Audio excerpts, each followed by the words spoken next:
Čo robiť? Keď cítiš suchý kašel vo svojich slovách a trápiš sa. Na čo žiť, keď nevidíš zmysel v tom, čo robíš a odovzdávaš sa nepochopeniu a hľadáš zmysel v tom, čo si. Už nenachádzaš útechu v tom, čo si robil. A ostávaš sám so sebou. Nepríjmajúc nikoho, kto ti nie je podobný. V tej najväčšej depke, ktorú v sebe nosíš, si depresívny a máš málo nádeje. Slzy sú jediným vykúpením z tvojho trápenia. A plačeš tak rád. Ešte kúsok v tebe ostal toho kameňa, keď sa najviac chceš ublížiť z previnenia. Si nejaká oblačba. Nemáš dosť pohybu.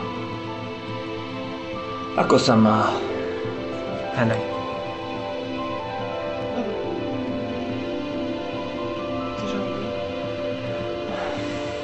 O chvíľu.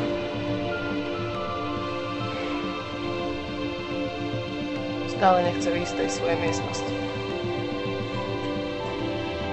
Keby som bol ženou, tak by som sa v tých tmavých, zle osvetlených miestnostiach bál.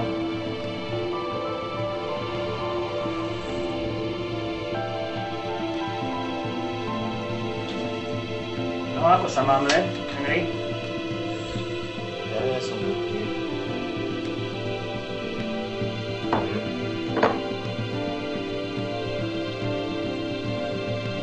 Pani Linda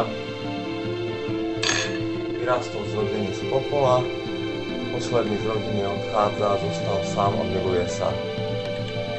Duša je prázdna, je čas, je plný rozpakov, dlhá je cesta náznakov, čas je mylný a kratší a svet sa stal nereálnym.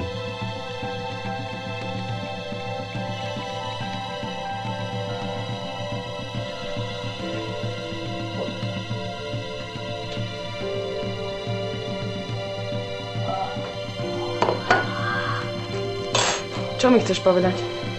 Chcem sa ťa len niečo opýtať. Kam to všetko vedie? Čo všetko? No, tvoj život. S Henrym? Ja už dávno viem, že je. Čo? Ja viem všetko. Viem, že už to nebude dlho a zošal je definitívne. Ale to viem aj ja. Odkiaľ? Od Anny. Viem to už pol roka. A čo ďalej? Musíš myslieť aj na seba. Milujem ho takého, aký je. A chcem s ním byť. Musíme ho dať na kliniku. Nie, na žiadnu kliniku. Ty si už úplne blázon. Naopak. Málo. Málo? Desíš ma. Pani Florina! Kde ste? Už idem.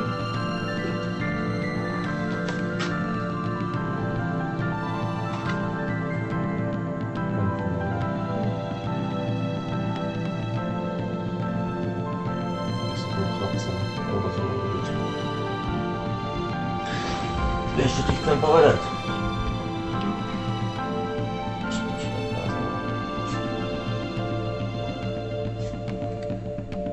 Čo myslíš, prečo píšem stále tie básne? Je to tak, Henry. Je to tak.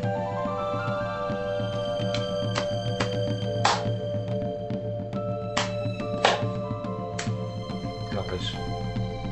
Aj blbosti sú na niečo dobré. Pani Florinda. Ja som vám vlastne nevolíte.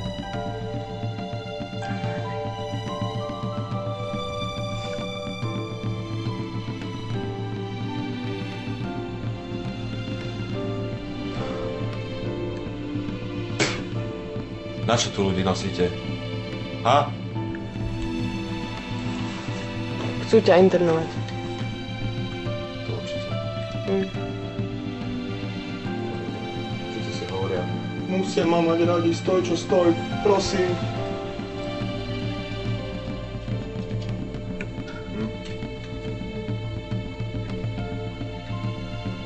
Takže to sa postane. Ujsť. To všetko stratiť. Von oknom sa pozrieť. slova potopy do vody písať.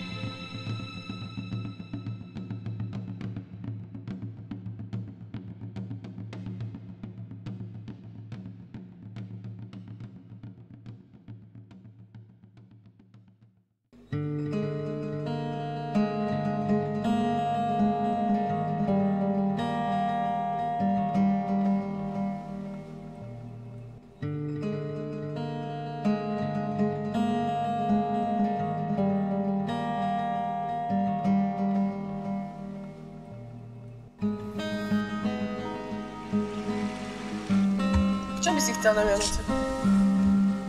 Nič. Čo ty? Neviem. Stačí mi mať pekný mesiac. Ako dlho si bol na fakt? Nepamätám si. Do jednej, do druhej? Asi do jednej. Bolo tam veľa ľudí? 500. 600. Nie som si istý. Prečo si tam neostal dlhšie? Nebavilo ma. Prečo? Jednoducho nebavilo.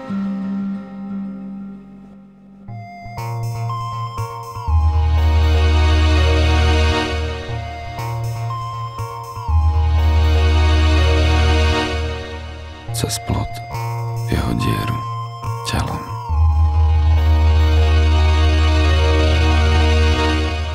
Na streche vzal som tvár nebu a spočítal svoju vieru k súhvezdiam. A pridal k mojim ústam susediacu tvoju peru. Vôbec nie som smutná. Prečo by som mala byť smutná? Niekedy som bola dokonca schopná celkom pekných vášní. Vášnivo som nenávidela svoju matku. A teba som tiež nenávidela. A s tým je koniec. A ako to môžeš vedieť? Viem to. Vieš, na to, aby si niekoho miloval, je treba energiu a všetko to zaslepenie, ale ja už nikdy nestretnem niekoho alebo niečo, čo by vo mne vyvolalo takú vášeň. Dokonca si pamätám, že na začiatku je nejaká priepas, ktorú treba preskočiť a keď neskočíš, tak už neskočíš a ja už nikdy neskočím. A ako? Teraz sa ma pýtajú dámy, že na čo sa to hrám a ty si tiež stále chcel vysvetlenie, ale neviem, ako to mám vysvetliť.